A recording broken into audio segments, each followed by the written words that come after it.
Assalamualaikum warahmatullahi wabarakatuh. Saya Mila Mustikasari dari Prodi Teknik Komputer 2021. Di sini saya akan menjelaskan mengenai pentingnya komunikasi dalam bisnis dan apa sih contoh kasus kegagalan dalam komunikasi bisnis. Yang pertama, apa sih itu komunikasi? Komunikasi sangatlah penting karena komunikasi merupakan pusat kehidupan kita sebagai manusia yang selalu berinteraksi, yang seperti komunikasi yang secara efektif dapat membantu dalam berbagai hal yang secara terjadi dalam kehidupan sehari-hari, sehingga dapat mempererat hubungan individu yang satu dengan individu yang lain. Mengapa sih komunikasi menjadi bagian penting dalam kehidupan berbisnis? Karena hanya dengan komunikasi orang bisa memahami apa yang kita maksud, terlebih untuk kehidupan manusia berbisnis yang mengharuskan kita untuk selalu berbicara dengan klien atau umum dan menjelaskan apa yang menjadi tujuan kita dalam melaksanakan berbisnis itu sendiri.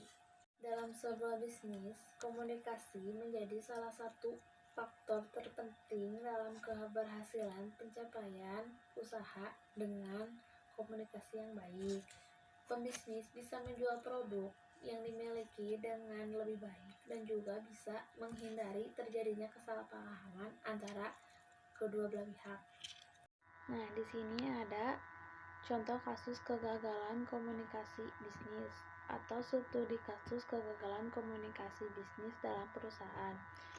Pada PT Cahaya Mitra Utama bergerak dalam bidang furniture mengalami permasalahan antara perusahaan dengan karyawan.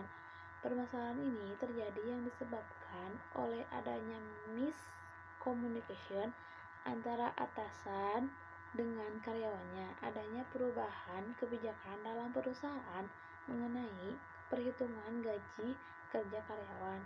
Namun, pihak perusahaan belum memberitahukan para karyawannya sehingga karyawan merasa diperlakukan semena-mena oleh pihak perusahaannya. Para karyawan mengalami tindakan antara agar gaji mereka dibayarkan sesuai perjanjiannya awalnya, yaitu dengan mendemo perusahaan, namun tindakan ini berujung pada pihak PHK besar-besaran yang dilakukan oleh perusahaan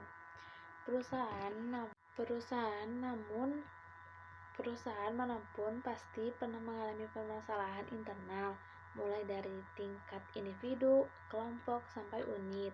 Mulai dari derajat dari lingkup permasalahan yang kecil menjadi yang besar. Yang relatif kecil seperti masalah adu mulut tentang pribadi antar karyawan, sampai yang relatif besar seperti beda pandangan tentang strategi bisnis di kalangan manajemen. Contoh lainnya dari permasalahan yang relatif besar yakin antara karyawan dan manajemen. Secara kasat mata, kita bisa ikuti berita sehari-hari di berbagai media. Di situ tampak permasalahan dalam bentuk demonstrasi dan pemogokan. Apakah hal ini karena tuntutan besarnya di kompensasi kesejahteraan, keadilan, atau promosi karir, ataukah karena tuntutan hak asasi karyawan? Nah, di sini ada penjelasan kasus seperti yang tadi. Dunia kerja memang identik dengan kesalahan pencapaian komunikasi di suatu lingkungan kerja atau perusahaan antara individu, sehingga cara mengatasi masalah dalam perusahaan harus benar-benar dipahami manajemen inti dari perusahaan untuk meminimalisir dampak yang timbul. Permasalahan ini atau konflik yang terjadi antara karyawan atau karyawan dengan atasan yang terjadi karena masalah komunikasi harus diantisipasi dengan baik dan dengan sistem yang terstruktur.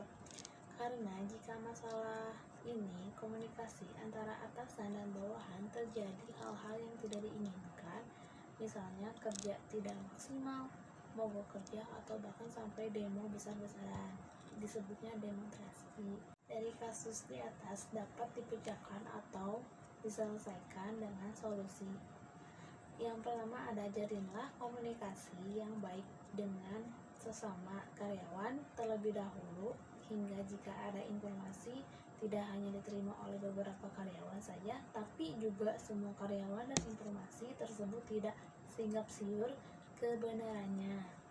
Itu saja yang bisa saya sampaikan tentang mengenai pentingnya komunikasi dalam bisnis dan adapun contoh kasus kegagalan dalam komunikasi bisnis.